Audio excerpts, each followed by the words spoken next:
Forty Rules of Love, Rumi, Konya, August 2, 1245. Bountiful is your life, full and complete. Or so you think, until someone comes along and makes you realize what you have been missing all this time. Like a mirror that reflects what is absent rather than present. He shows you the void in your soul, the void you have been resisted seeing. That person can be a lover, a friend, or a spiritual master. Sometimes it can be a child to look after. What matters is to find the soul that will complete yours. All the prophets have given the same advice. Find the one who will be your mirror. For me, that mirror is Shams of Tabrizi. Until he came and forced me to look deep into the crannies of my soul, I had not faced the fundamental truth about myself, that though successful and prosperous outside, I was lonely and unfulfilled inside. It is as if for years on end you compile a personal dictionary.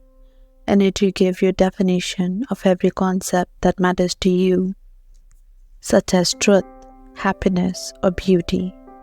At every major turning point in life, you refer to this dictionary, hardly ever feeling the need to question its premises. Then one day a stranger comes and snatches your precious dictionary and throws it away. All your definitions need to be redefined, he says. It's time for you to unlearn everything you know. And you, for some reason, unbeknownst to your mind, but obvious to your heart, instead of raising objections or getting cross with him, gladly comply. This is what Shams done to me. Our friendship has taught me so much, but more than that, he has taught me to unlearn everything I knew. When you love someone this much, you expect everyone around you to feel the same way, sharing your joy and euphoria. And when that doesn't happen, you feel surprised, then offended and betrayed.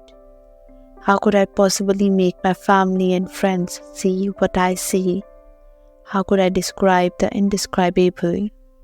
Shams is my sea of mercy and grace. He is my sun of truth and faith. I call him King of Kings of Spirit. He is my fountain of life and my tall cypress tree, majestic and evergreen. His companionship is like the fourth reading of the Quran, a journey that can only be experienced from within but never grasped from the outside. Unfortunately, most people make their evaluations based on images and hearsay. To them, Shams is an eccentric dervish. They think he behaves bizarrely and speaks blasphemy, that he is utterly unpredictable and unreliable. To me, however, he is the epitome of love that moves the whole universe, at times retreating into the background and holding every piece together, at times exploding in bursts. An encounter of this kind happens once in a lifetime, once in 38 years. Ever since Shams came into our lives, people have been asking me what it is in him that I find so special, but there is no way I can answer them. At the end of the day, those who ask this question are the ones who won't understand it. And as for those who do understand, they don't ask such things. The quandary I find myself in reminds me of the story of Layla and Harun al-Rashid, the famous Abbasid emperor. Upon hearing that a pardoned poet named Qas had fallen hopelessly in love with Layla and lost his mind for her, and was therefore named Majnun, the madman, the emperor became very furious about the women who had caused such misery. This Layla must be a very special creature, he thought, a woman far superior to all other women, Perhaps she's an enchantress, unequaled in beauty and charm.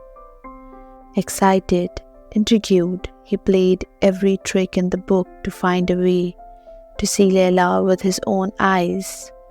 Finally, one day, they brought Layla to the emperor's palace. When she took off her veil, Harun al-Rashid was disillusioned. Not that Layla was ugly, crippled, or old, but she wasn't extraordinarily attractive either.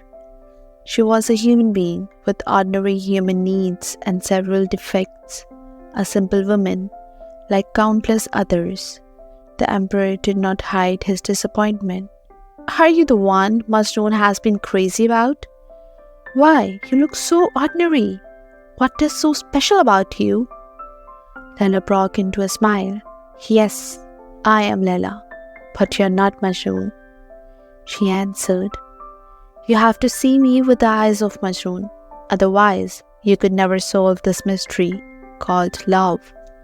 How can I explain the same mystery to my family, friends, or students?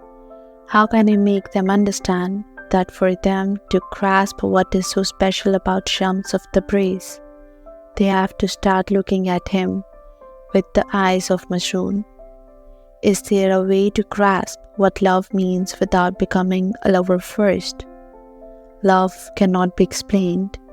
It can only be experienced. Love cannot be explained, yet it explains all."